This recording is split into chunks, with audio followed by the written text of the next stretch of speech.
사무엘상 11장 9절에서 11절입니다. 사무엘상 11장 9절에서 11절 말씀입니다. 찾으신 줄로 믿고 한 절씩 교독하도록 하겠습니다. 무리가 와 있는 전령들에게 이르되 너희는 길앗 야베스 사람에게 이같이 이르기를 내일 해가 더울 때에 너희가 구원을 받으리라 하라. 전령들이 돌아가서 야베스 사람들에게 전하매 그들이 기뻐하니라. 야베스 사람들이 이르되 우리가 내일 너희에게 나아가리니 너희 생각에 좋을 대로 우리에게 다 행하라 하니라. 합독하도록 하겠습니다. 이튿날 사울이 백성을 3대로 나누고 새벽에 적진 한가운데로 들어가서 날이 더울 때까지 암몬 사람들을 치매 남은 자가 다 흩어져서 둘도 함께한 자가 없었더라. 아멘. 오늘도 추운 날씨에 새벽을 깨우고 하나님 앞에 나와 하나님께 예배드리는 성도님들 마음속에 주님의 은혜가 함께하기를 소망합니다. 살아가면서 경험이라는 것이 참 중요한 것 같습니다. 경험을 통해서 배움이 있고 배움을 통해서 실력이 쌓이고 또 실력을 통해서 쓰임받는 것을 보았을 때 경험이라는 것이 참 중요한 것 같습니다. 예를 들어서 젓가락을 생전 처음 본 사람에게 젓가락을 주고 써봐라 했을 때 젓가락을 사용하는 법을 알려주지 않아도 그저 눈으로 본 사람과는 확실히 차이가 있을 것입니다. 젓가락을 생전 처음 본 사람은 이게 무엇인가부터 시작해서 사용 용도도 모를 것이고 두 손으로 잡기도 하고 한 손으로 잡기도 하고 아주 광범위한 경우의 수가 생길 것입니다. 그러나 딱 한 번이지만 경험한 자는 다릅니다. 이 물건이 어떻게 사용하는 것인지, 어떻게 잡는 것인지, 어떠한 물건인지, 어떻게 사용되는지를 알고 있습니다. 제가 말씀드리고 싶은 것은 이처럼 경험한 것은 누군가에게 알려줄 때, 그리고 인수인계를 할 때, 또는 새로운 환경에 접할 때 꼭 필요한 것이라는 것입니다. 사울은 전쟁을 해본 사람이 아니었습니다. 그는 아버지의 품 안에서 그저 농사를 짓던 사람이었습니다. 그러나 말씀을 보면 막상 전쟁을 시작하였을 때 전쟁을 많이 해본 사람처럼 능숙하게 군대를 진두지휘하며 전쟁을 승리로 이끕니다. 함께 11절을 합독하도록 하겠습니다. 이튿날 사울이 백성을 3대로 나누고 새벽에 적진 한가운데로 들어가서 날이 더울 때까지 암몬 사람들을 치매 남은 자가 다 흩어져서 둘도 함께한 자가 없었더라. 아멘. 그가 능숙하게 군대를 지휘할 수 있었던 것은 그가 뛰어나거나 전쟁에 대해서 감각이 있어서가 아닙니다. 오직 성령님이 그와 함께 하사 그와 함께 하시기에 가능한 것이었습니다. 언젠가 박근지 목사님이 설교 중에 이런 일화를 이야기했던 것이 기억이 납니다. 이동원 목사님인 이야기였는데 한 신학생이 이동원 목사님에게 이런 질문을 했다고 합니다. 목사님 말씀은 정말 심금을 울리는 것 같습니다. 말씀을 준비할 때에 몇 퍼센트의 노력과 몇 퍼센트의 성령님의 인도하심으로 준비하십니까? 그 신학생의 물음에 잠시 생각을 하시고는 이동원 목사님은 이렇게 대답했다고 하십니다. 말씀을 준비할 때는 100%의 나의 노력으로 합니다. 그리고 강대상에 올라갈 때는 100%의 성령님의 인도를 의지합니다. 우리의 삶 또한 하나님께 전적으로 의지하는 주의 자녀가 되기를 소망합니다. 우리도 하나님께서 주신 처음 삶이기 때문에 태어나서 처음으로 자녀 노릇도 하고 태어나서 처음으로 부모 노릇도 하고 모든 것이 처음이지 않습니까? 그렇기에 수많은 시행착오가 있었고 실수가 있습니다. 때문에 우리는 하나님을 100% 의지할 필요가 있습니다. 하나님이 나와 함께 하신다면 부족한 나의 모습을 채워주실 것이고 하나님이 예비하신 그 길을 걸어갈 때에 필요한 것을 우리에게 더해주실 것을 믿습니다. 말씀을 묵상하니 당시 사울의 모습을 보면서 그리고 이동호 목사님의 그 신학생의 일화를 보면서 오늘날의 신학생들이 떠올랐습니다. 오늘날 수많은 신학생들이 삶의 문제를 놓고 고민하고 또 수없이 좌절하고 회심하고를 반복하며 살아갑니다.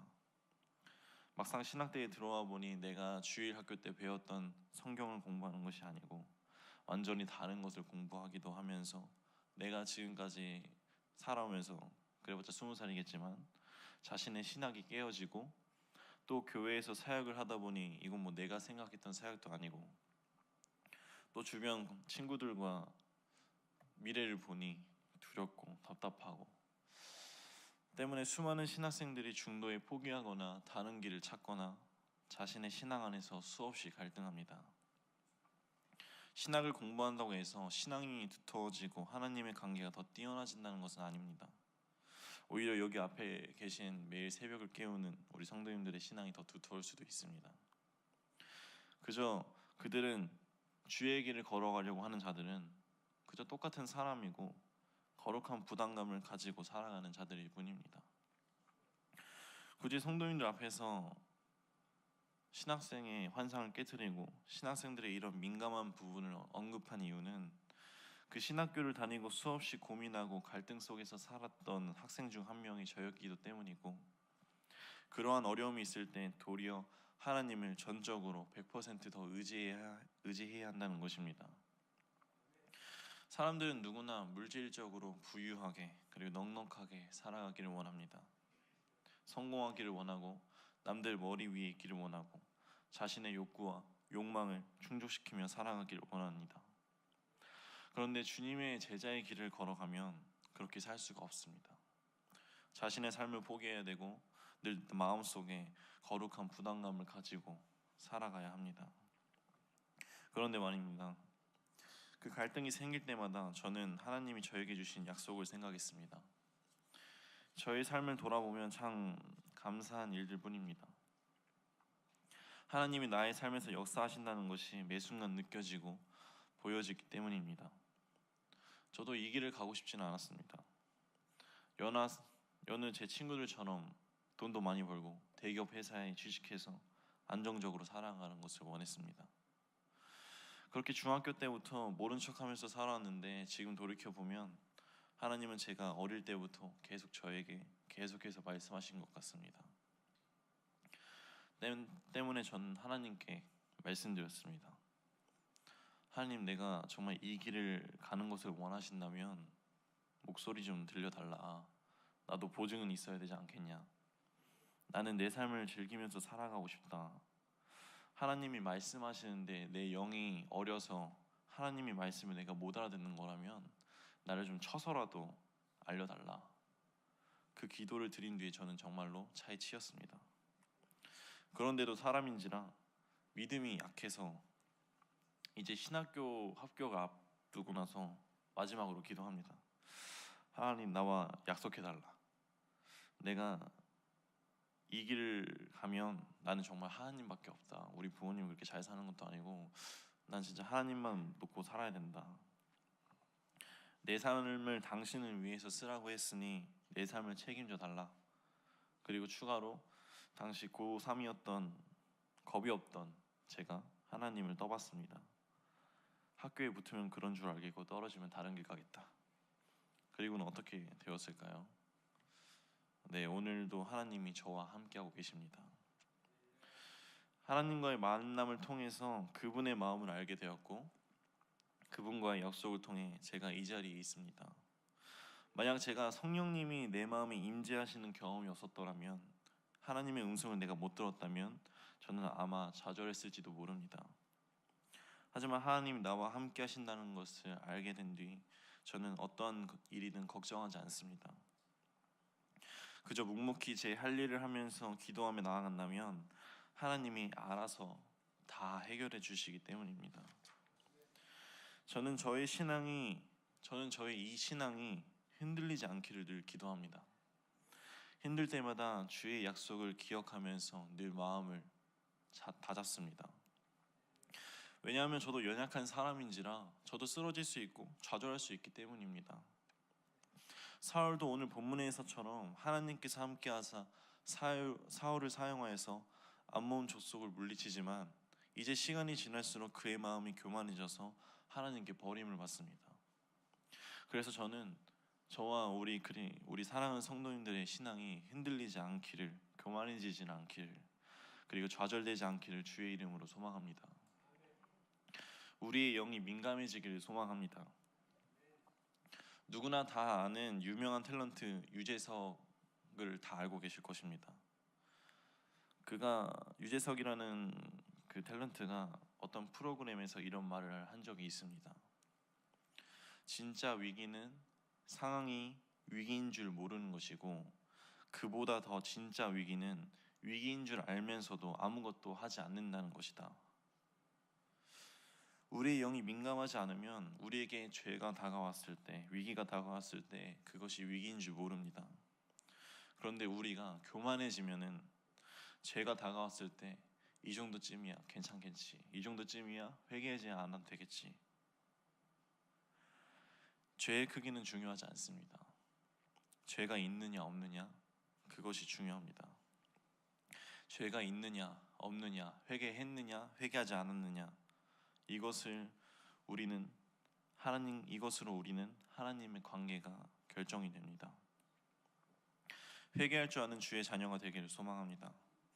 기도할 줄 아는 주의 자녀가 되기를 소망합니다.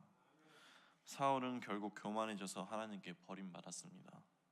우리 또한 언제 교만해져서 언제 좌절할지도 모릅니다.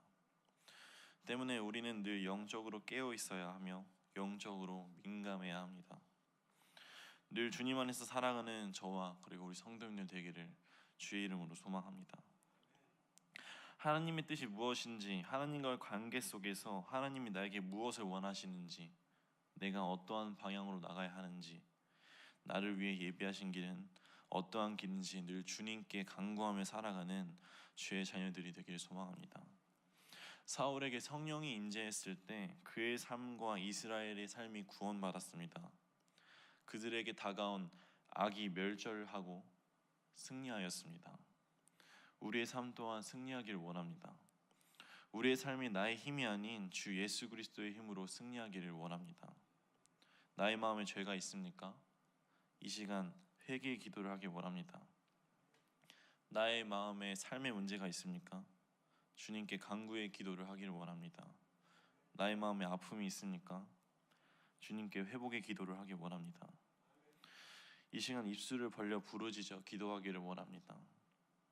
하나님, 나와 함께 해달라고, 내가 하나님을 100% 의지하는 주의 자녀가 되게 해달라고, 그리고 나의 마음에 오셔서 나의 마음의 짐들을 모두 거두어 가시고 나의 그 마음에 성령 충만함을 허락해 달라고 이 시간 함께 기도하기를 원합니다.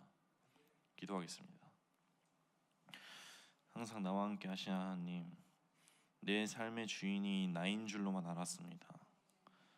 하지만 하나님, 내 삶의 주인은 오직 하나님뿐이라는 것을 이 시간 고백하며 나아갑니다. 내 삶을 내 힘으로 사는 것이 아닌 오직 하나님만을 전적으로 의지하며 나아가는 내가 되기를 원합니다. 나의 영을 깨어있게 하시고 나의 마음에 있는 죄들을 간과하지 않고 정말 마음을 다하여 회개할 줄 아는 주의 자녀가 되게 하여 주옵소서. 나의 마음에 임재하사 성령 충만하기를 소망합니다. 이 시간 함께 기도합니다.